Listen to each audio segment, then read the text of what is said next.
Assalamualaikum warahmatullahi wabarakatuh.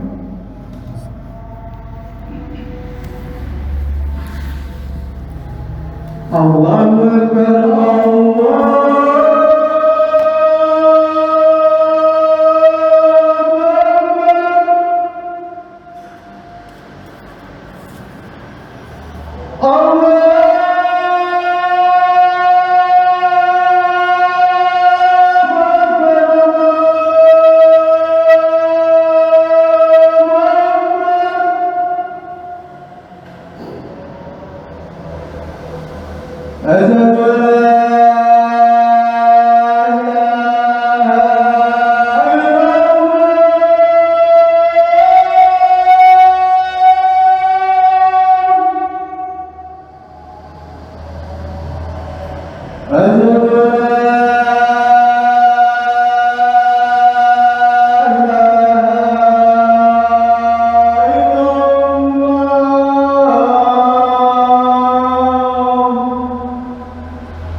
Alhamdulillah rabbil alamin. Nahmaduhu wa nasta'inuhu wa na'udzu billahi min shururi anfusina wa min sayyiati a'malina. May yahdihillahu fala mudilla lahu wa may yudlil fala hadiya lahu. Asyhadu an la ilaha illallah wahdahu la syarika lahu, lahul mulku wa lahul hamdu wa huwa ala kulli syai'in qadir. La haula wa la quwwata illa billah. Wa asyhadu anna Muhammadan abduhu wa rasuluhu. Allahumma shalli ala sayyidina Muhammad wa ala alihi wa sahbihi ajma'in. Ya ayyuhal hadirun, usyriku wa nafsi bittaqwallah. Ittaqullah faqad fazal muttaqun. Amma ba'du. Qala Allah ta'ala fil Qur'anil Karim. A'udzu billahi minasy syaithanir rajim. Bismillahirrahmanirrahim. Innallaha yaghfiru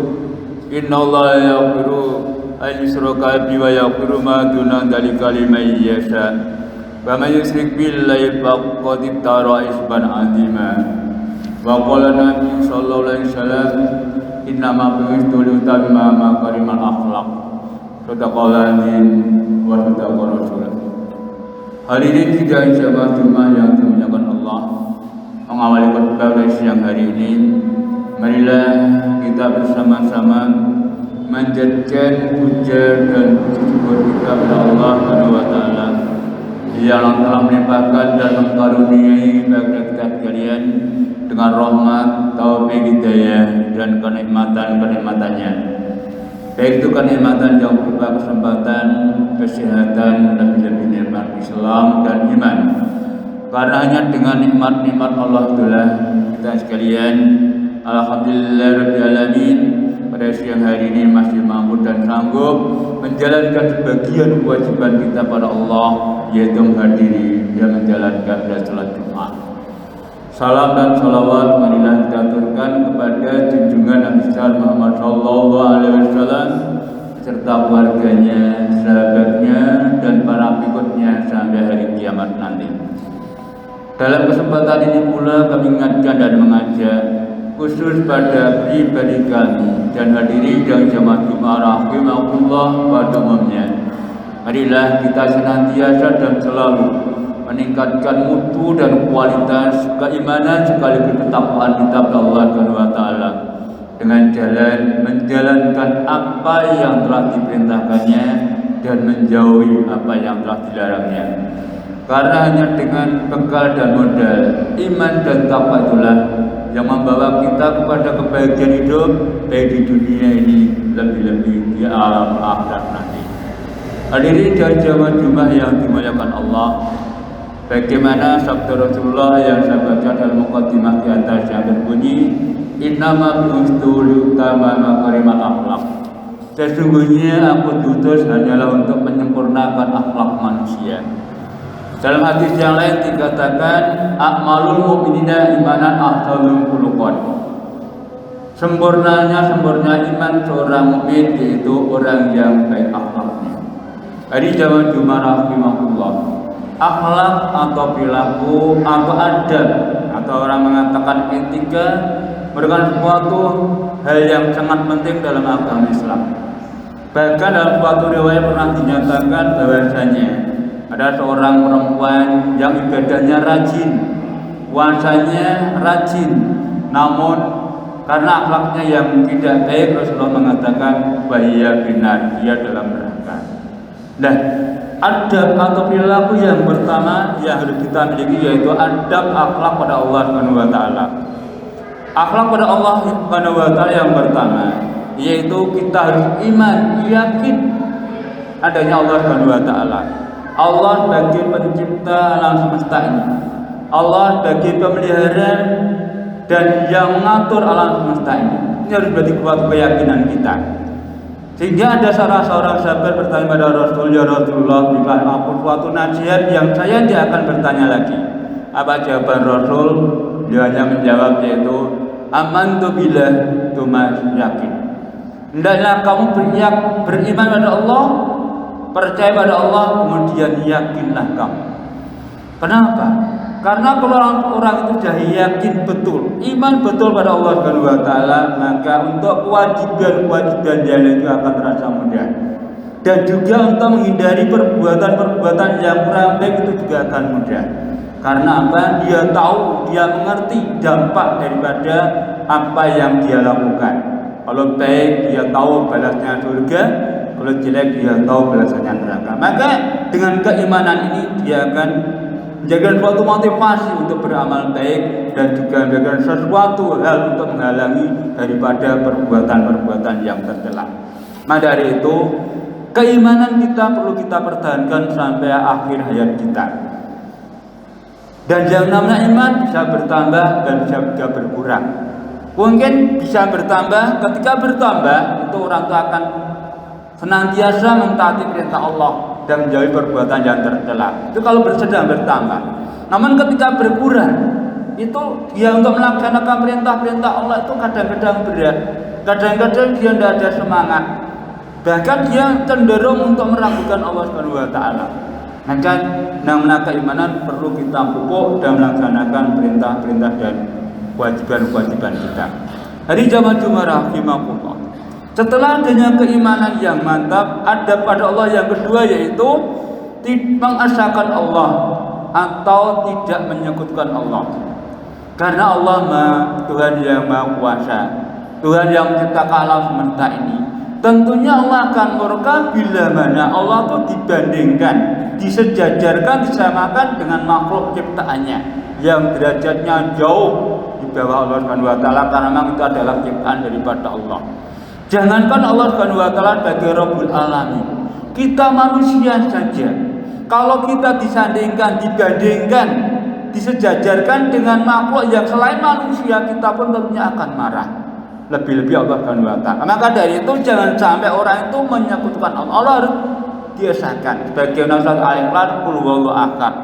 Allah itu adalah esa, Allah Somad, Allah itu tempat bermohon atau Allah itu tempat bergantung. Dalam baca ayat dikatakan surat Al-An'am ayat yang ke-19, Allah mengatakan, A'udzubillahi minasyaitonir rajim, bismillahirrahmanirrahim. Qul anna syai'un akbaru syahadatan lillah syahidun baini wa bainakum wa uhiya ilayya hadzal qur'ana li'undirakum bihi wa man balagha a innakum la tashhaduna ma Allah alihatan ukhra qul la ashhad qul innama huwa ilahun wahidun wa innani bari'un minal musyrikin. Ya, artinya kurang lebih demikian. Katakanlah hai Muhammad, adakah sesuatu yang lebih besar persaksiannya? Katakanlah, yaitu Allah Subhanahu wa taala. Dia menjadi saksi antara aku dan kamu, dan juga apa yang telah diwahyukan kepadaku dalam Al-Quran, dan juga kepada orang-orang yang telah sampai Al-Quran kepadanya. Adakah sesuatu Tuhan, apakah telah menyaksikan ada Tuhan selain Allah yang lain? Katakanlah, saya tidak menyaksikan. Katakanlah, sejumlah Tuhan itu adalah hanya satu, dan saya berlepas dari orang-orang yang musyrik. Ini suatu persaksian daripada Allah yang disebutkan dalam Al-Quran. Yang menyaksikan persaksian yang paling utama adalah Allah, karena Allah bagi Allah pencipta alam semesta ini. Dia Allah sudah mengatakan Tuhan itu cuma satu, yaitu Allah. Dan Allah merintahkan kepada Rasul-Nya dalam Al-Quran supaya memberitahukan pada manusia bahwasanya Tuhan itu cuma satu, yaitu Allah, tidak ada Tuhan yang lain. Kalau sampai ada orang itu menyebutkan Allah, diperintahkan oleh Allah untuk berlepas daripada orang-orang musyrik atau orang-orang yang menyebutkan Allah Subhanahu wa taala. Ini pelajaran yang kita peroleh daripada surat Al-An'am ayat yang 19. Kenapa di jamaah Jumat rahimakumullah? Kalau sampai orang itu menyebutkan Allah, maka akibat dan bahayanya sangat luar biasa. Yang pertama, dosanya tidak akan diampuni oleh Allah Subhanahu wa taala. Dalam surat An-Nisa ayat yang ke-48, Allah mengatakan, "Innallaha la yaghfiru ayyushraka bihi wa yaghfiru ma duna dzalika liman yasha. Wa may yusyrik billahi faqad iftara itsman 'azima." Sesungguhnya Allah tidak akan mengampuni dosa syirik dan mengampuni dosa-dosa selain syirik. Ya. Kemudian siapa yang menentukan Allah, maka sungguh dia telah melaksanakan suatu dosa yang besar. Dari jamaah Jumat rahimakumullah. Ini suatu peringatan yang pertama daripada Allah. Jangan sampai orang itu menyebutkan Allah, dosanya tidak akan diampuni. Berapapun dosanya seseorang, berapapun banyaknya, asal selain dosa syirik, insyaallah akan diampuni oleh Allah Subhanahu wa taala. Nah, kalau bagaimana seandainya orang sudah melaksanakan perbuatan-perbuatan syirik, maka dia itu harus meninggalkan perbuatan itu dan melaksanakan taubatan nasuha, tobat yang sungguh-sungguh, dan tidak melaksanakan perbuatan-perbuatan yang dengan Allah Subhanahu wa taala itu. Yang pertama, ancaman daripada Allah. Kemudian yang kedua, Luqman memberikan nasihat pelajaran pada anaknya. Yang pertama yang ditekankan oleh Luqman yaitu la tusyrik billah. Janganlah kamu menyekutukan Allah. Kenapa? Inna syirka la dzulmun adzim. Syirik itu adalah suatu pendoliman yang besar, suatu penganiayaan yang besar. Karena apa? Dia itu sudah mengakui adanya Allah, namun menyamakan Allah dengan yang lainnya. Padahal manusia saja tidak mau. Maka suatu pendoliman yang besar, yang mungkin yang tadi saya katakan dosanya tidak akan diampuni oleh Allah Subhanahu wa taala. Kemudian yang ketiga, dalam surat An-Nisa ayat 116 dikatakan, "Wa man yusyriki billahi faqad dhalla dhalalan ba'ida." Dan siapa yang menentukan Allah, maka dia dalam suatu kesesatan yang amat jauh. Kenapa? Orang yang demikian itu karena tidak bisa menggunakan akal pikiran yang secara sehat. Dia minta, dia berdoa, dia bersyukur terhadap benda-benda mati, yang notabene benda mati adalah tidak bisa bergerak, tidak bisa berbuat apa-apa. Tapi kenapa kok dimintai tolong? Tapi kenapa kok disembah-sembah? Nah, inilah maka dikatakan suatu kesesatan yang amat jauh. Kita bisa melihat bagaimana perdebatan antara Nabi Ibrahim dan pengikutnya Raja Namrud. Ketika Nabi Ibrahim itu mengatakan pada mereka, dituduh, "Hei Ibrahim, kamulah yang menghancurkan Tuhan-Tuhan saya." Nabi Ibrahim mengatakan, "Bukan saya." Lah kalau bukan kamu, siapa pelakunya? Itu loh berhala yang paling besar yang kamu anggap sebagai Tuhan, yang kamu anggap sebagai sesembahan. Tanyakan dia, kalau dia itu sebagai pelakunya. Maka orang-orang saling pandang. Bagaimana kita akan menanyakan kepada benda mati bagi suatu untuk menanyakan, memberikan jawabannya? Lah mereka saling pandang. Maka Nabi Ibrahim mengatakan, dia sudah tahu benda mati tidak bisa bergerak, tidak bisa berbuat apa-apa. Tapi kenapa kamu kesembah, kamu minta pertolongan, kamu puja-puja lagulah, dikatakan sebagai suatu kesesatan yang amat jauh. Ya karena mereka pengikutnya Namrud itu terdorong hawa nafsunya, maka dia mengatakan, bakarlah Ibrahim dan tolonglah Tuhan kalian. Ini kan amat lucu. Masa Tuhan yang Maha Kuasa kok disuruh ditolong dan diberi bantuan? Kalau Allah kan masalahnya. Inilah karena apa? Mereka tidak bisa menggunakan akal pikirannya secara benar. Maka dikatakan dalam suatu kesesatan yang amat jauh. Dari itu jamaah rahimahullah. Semua permasalahan yang kita hadapi, kita kembalikan pada Allah Subhanahu wa taala. Kalau kebetulan kita mendapatkan sesuatu musibah, suatu bencana, sesuatu yang kita tidak inginkan, itu adalah suatu ujian daripada Allah Subhanahu wa taala. Kebetulan uang kita hilang misalnya, itu tidak usah kita tanyakan kepada dukun. Kenapa? Kalau kita bertanya kepada dukun, nanti malah menimbulkan suudzon pada orang-orang dekatnya, karena dukun itu jawabannya pasti. Kalau tidak, yang mengambil orang yang dekat. Kalau jauh kan tidak bisa mengambil. Nah, ketika orang yang dekat jawaban dari dukun kita percaya, maka kita akan suudzon, berprasangka buruk pada orang-orang sekitar kita. Nah, kalau orang itu kehilangan uang, mungkin kita kembalikan pada Allah. Mungkin kita harus sedekah dengan cara dipaksa atau diambil orang lain. Kita kembalikan pada Allah Subhanahu wa taala. Ini yang perlu kita ketahui. Karena nanti kalau sampai orang itu berbuat syirik, nanti dampaknya akan luar biasa. Kemudian ada Allah yang ketiga, yaitu taat dan patuh pada Allah Subhanahu wa taala. Dalam surat Al-Imran dikatakan, wa atiullaha wa rasulahu la'allakum turhamun. Dan taatlah pada Allah dan Rasulnya agar kamu mendapatkan rahmat. Setelah kita yakin pada Allah Subhanahu wa taala dan kita tidak menyekutukan Allah dengan sesuatu apapun, kewajiban kita yang ketiga yaitu taat pada Allah dan Rasulnya, dengan cara menjalankan apa yang telah diperintahkan dan menjauhi apa yang telah dilarangnya, yang dikatakan dengan istilah takwa pada Allah Subhanahu wa taala. Dan dalam melaksanakan ketaatan ini harus dilakukan dengan ikhlas, dengan dilakukan hanya mengharap ridha Allah Subhanahu wa taala. Karena kalau melaksanakan ketaatan pada Allah itu niatnya karena untuk mencari pujian, niatnya untuk mencari sesuatu, itu tidak akan diterima oleh Allah Subhanahu wa taala. Dijanjikan harus ikhlas lillahi taala, hanya semata-mata mengharap ridha Allah Subhanahu wa taala. Karena tidak, ya nanti dia tidak mendapatkan apa-apa atau balasan daripada Allah. Karena apa? Nanti ketika di alam akhirat sana, orang itu datang pada Allah, diperintahkan pada Allah, pada orang-orang itu, kepada siapakah amalmu untuk kamu niatkan, dan carilah kepada siapa amalmu untuk kamu niatkan, mintalah balasan pada dia. Nah, kalau orang itu sudah bertakwa pada Allah Subhanahu wa taala, dalam Al-Qur'an Allah banyak memberikan janji pada orang-orang yang bertakwa tersebut. Di antaranya dalam surat Al-Anfal dikatakan, ya ayyuhalladzina amanu taqullaha yaj'al lakum furqana wa yukaffir ankum sayi'atikum wa yaghfir lakum dzunubakum. Surat Al-Anfal ayat 19. Yang artinya, hai orang-orang yang beriman, jika kalian bertakwa pada Allah, niscaya Allah akan menjadikan kamu bisa membedakan yang hak dan yang batil. Yaghfirlakum sayi'atikum, dan menghapus kesalahan kamu atau kejelekan kamu. Wa yaghfir lakum, dan Allah akan mengampuni dosamu.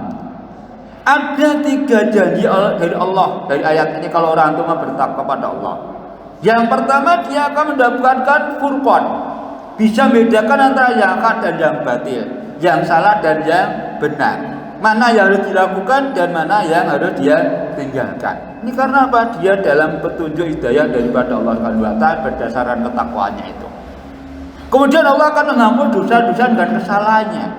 Kesalahan kita itu sudah banyak sekali disadari atau tidak. Namun kadang-kadang orang tidak menyadari. Nah, ini kalau kita bertakwa pada Allah, menjalankan perintahnya dan menjauhi larangannya, maka kesalahan-kesalahan dan dosa-dosa itu akan diampuni. Kesalahannya diampuni, dosanya akan diampuni juga. Kemudian yang keempat, orang yang bertakwa pada Allah itu akan diberikan jalan keluar dari berbagai permasalahan dan rezeki yang tanpa dia sangka. Dalam surat At-Tolak dikatakan, wa may yattaqillaha yaj'al lahu makhraja wa yarzuq min haitsu la yahtasib. Barang siapa yang bertakwa pada Allah, maka Allah akan berikan jalan keluar dan rezeki dari arah yang tanpa dia sangka. Surat Tolak ayat yang kedua dan 3. Tadi jamaah Jumarah rahimahullah. Akhir-akhir ini banyak permasalahan, banyak problematika yang dihadapi oleh manusia. Bahkan ramalan-ramalan yang akan di masa yang akan datang, kalau kita itu membaca internet atau berita-berita online, itu sudah seperti itu, mengerikan. Katanya akan terjadi resesi, katanya akan dapat macam-macam. Nah, kita bagi orang yang beriman, kita tidak usah khawatir. Kita punya sandaran yaitu Allah Subhanahu wa taala. Semuanya sudah diatur oleh Allah Subhanahu wa taala. Asalkan kita bertakwa pada Allah dan khawatir rezeki tidak akan kita tidak akan mendapatkan rezeki. Karena apa? Semua makhluk yang di muka bumi rezekinya sudah ditanggung oleh Allah Subhanahu wa taala. Dan permasalahan-permasalahan pun dia akan bisa keluar dengan cara-cara yang baik. Kalau kita tuh ikut-ikutan keraguan-raguan dengan ramalan-ramalan seperti itu, berarti kita tuh meragukan atas kekuasaan daripada Allah Subhanahu wa taala. Kita harus yakin Allah yang mengatur semuanya. Yang penting kita melaksanakan perintahnya dan menjauhi kelarangannya dengan penuh keikhlasan dan dengan penuh kesadaran. Kemudian juga bagi orang yang bertakwa pada Allah, maka dia akan diberi, yaitu dijadikan baginya yaitu jalan kemudahan. Surat Al-Talaq juga dikatakan, wa may yattaqillaha yaj'al lahu min amri yusra. Dia barang siapa yang bertakwa pada Allah, maka dia akan diberi kemudahan dari berbagai macam kesulitan. Di atas dikatakan akan diberikan jalan keluar, diberi rezeki yang arah yang tanpa dia sangka. Di bawahnya Allah sudah menjanjikan lagi akan diberikan kemudahan-kemudahan dalam kehidupannya. Yang penting kita tuh yakin adanya Allah Subhanahu wa taala dan Allah yang mengatur semuanya. Kalau kita kuat dengan manusia kan hanya melaksanakan perintahnya. Ketentuan akhir itu di dalam tangan Allah. Maka dari itu sekali lagi adab kita, etika kita pada Allah, pertama harus kita yakin betul, dan keyakinan jangan sampai ragu-ragu. Karena kalau sampai ragu-ragu nanti kita menjadikan orang itu suudzon pada Allah Subhanahu wa taala. Dia diuji dengan berbagai masalah, mengatakan Allah tidak adil. Dia banding-bandingkan dengan orang kafir. Lah orang kafir itu tidak pernah ibadah kok, usahanya lancar, rezekinya banyak, pangkatnya cepat meningkat. Memang Allah itu Maha bijaksana, artinya Allah itu akan memberikan balasan sesuai dengan apa yang dia usahakan. Namun bagi kita orang Islam, kalau kita berusaha, itu balasnya ganda. Di dunia kita dapat, di alam akhirat kita dapat. Kalau orang-orang kafir kan hanya di dunia ini saja, di alam akhirat dia tidak mendapatkan. Jadi keimanan harus kita tanamkan betul-betul dalam hati kita. Kemudian setelah kita iman betul yakin, jangan sampai dicampuri dengan perbuatan-perbuatan syirik. Karena perbuatan syirik dampaknya akan luar biasa, saya katakan di atas tadi. Dan setelah kita itu yakin betul, mengesahkan Allah betul tanpa dicampuri dengan perbuatan syirik, kita mentaati perintah Allah yang dikenal dengan istilah takwa. Insyaallah dengan cara seperti itu janji-janji daripada Allah itu akan kita peroleh, karena Allah tidak akan pernah menyalahi janjinya. Insyaallah kita di dunia itu bisa hidup tenang, hidup bahagia, lebih-lebih di alam akhirat nanti kita akan dimasukkan ke dalam surganya. Demikianlah khotbah singkat pada siang hari ini. Dari yang sedikit ini mudah-mudahan dapat menambah wawasan dan pengetahuan kita, dapat kita amalkan dalam kehidupan kita sehari-hari, sehingga semakin hari iman dan takwa kita semakin meningkat dan kita memperoleh apa yang kita inginkan, baik dalam kehidupan dunia ini, lebih-lebih di alam akhirat nanti. Amin. Amin ya rabbal alamin. Barakum bil Qur'an azim wa afani wa dzikril hakim. A'udzu billahi minasyaitonir rajim. Bismillahirrahmanirrahim. Qul huwallahu ahad, Allahu samad, lam yalid wa lam yulad wa lam yakul lahu kufuwan ahad. Wa qul huwallahu ahad.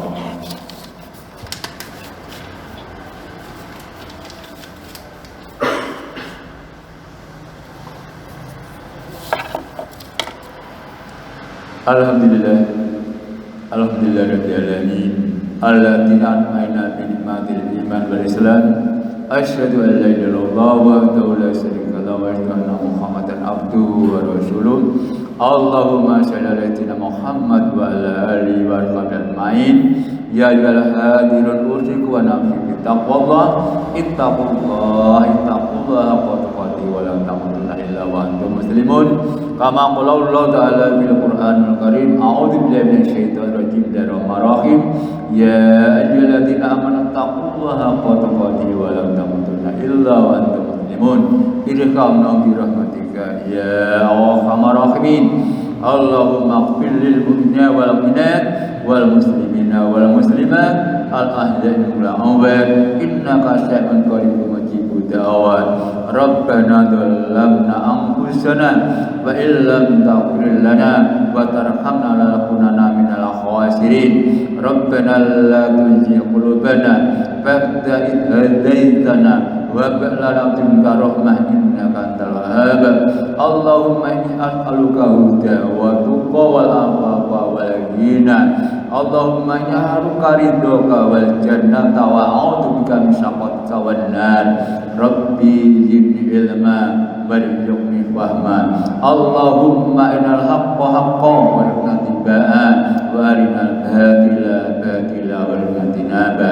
Rabbana la tu'akhidna in nasina aw akhtana. Rabbana wa la tahmil alaina israna kama hamaltahu ala alladziina min qablina.